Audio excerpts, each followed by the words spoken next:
টাইমসের তরফ থেকে ডিসিপ্লিন ট্রেডিং চ্যালেঞ্জ ডে 2 আজকে।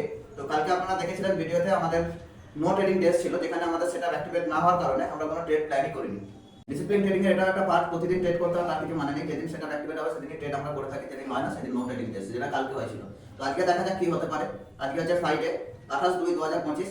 যদি মার্কেট আমাদের সেটা অ্যাক্টিভেট হয় সবকিছুই আমি তুলে ধরবো, অ্যাক্টিভেট হয় আমরা ট্রেডও নেবো, সবকিছু আমি তুলে ধরার চেষ্টা করবো। তো চলুন নিফটি ফিফটির চার্টে যাওয়া যাক। তো গাইস, তো আজকে মার্কেট আমরা দেখতেই পাচ্ছি, কালকে মার্কেট সারাদিন কনসোলেশন করার পর আজকে কিন্তু গ্যাপ ডাউন ওপেনিং হয়েছে, এবং হিউজ একটা গ্যাপ ডাউন ওপেনিং হওয়ার পর ফার্স্ট যে ক্যান্ডেলটা তৈরি করেছে সেটা একটা কিন্তু বিগ মারাবুজু উইথ বিয়ারিশ ক্যান্ডেল তৈরি করেছে। এবার আমরা দেখবো প্রপার সেটআপ আমাদের কোন জায়গায় অ্যাক্টিভেট হচ্ছে, সেই জায়গাতেই আমরা কিন্তু ট্রেডটা প্ল্যান করবো। তো যদি মার্কেট কন্টিনিউয়াসলি র্যালি কন্টিনিউ করে তাহলে আজকে নো ট্রেডিং ডেজ। তো যদি রিভার্সাল হয় সেক্ষেত্রে আমরা কিন্তু ট্রেড প্ল্যান করবো।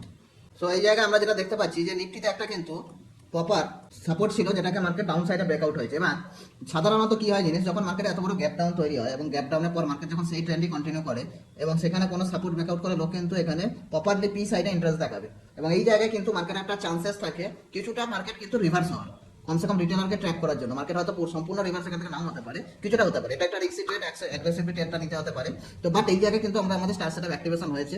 কিন্তু আজকে আমরা যে ট্রেডটা প্ল্যান করবো এটা কোয়ান্টিটি একদম কমিয়ে দেবো, কারণ মার্কেট কালকে সাইডে থাকার পর আজকে কন্টিনিউয়াসলি ডাউনফল হয়েছে, এবং সেই জায়গা থেকে একটা রিজেকশন ট্রেড আমরা প্ল্যান করছি, মানে হয়তো প্রপারলি 100% টার্গেট নাও পেতে পারি। সেই জন্য আমরা এখানে কিন্তু কোয়ান্টিটিটাকে লেস করে আমরা প্ল্যান করবো।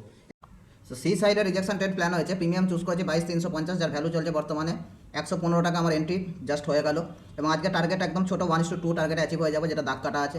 তো এই জায়গায় আমার টার্গেট প্রপারলি অ্যাচিভ হয়ে গেছে। আমি সম্পূর্ণ কোয়ান্টিটি এখানে কিন্তু আজকে বুক করে নেবো, কারণ আগেই বলেছি এটা রিস্কি ট্রেড, মার্কেট কিন্তু এখান থেকে রিভার্সাল আসলেও আসতে পারে। তো আজকে কিন্তু এর থেকে বেশি আর রিস্ক নেওয়া চলবে না, কারণ আমার এখানে মনে হচ্ছে না যে মার্কেট আরও উপরে যাবে অ্যাজ পার স্টার সেটআপ অনুযায়ী।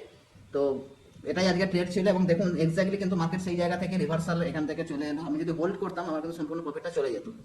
তাহলে স্টার সেটআপের ডিসিপ্লিন ট্রেড বলতে আপনারা অলরেডি জেনে গেছেন যে আমরা একটাই ট্রেড প্ল্যান করি, এবং সেটা হয়ে যাওয়ার পর কিন্তু আমরা অপশন ট্রেডিংয়ের মতো ফিল্ড থেকে কিন্তু বেরিয়ে যাই। তো আজকে আমাদের ফার্স্ট ট্রেড হয়ে গেছে। তো done for the day guys, আমাদের ডে 2 আমাদের প্রফিটে শেষ হলো, এবং যেহেতু আজকে মার্কেট ওভার ভলিটিলিটি জোনে আছে সেই জন্য আজকে কোয়ান্টিটি আমরা কম করে ট্রেড করেছি, বাট ডিসিপ্লিন ট্রেড।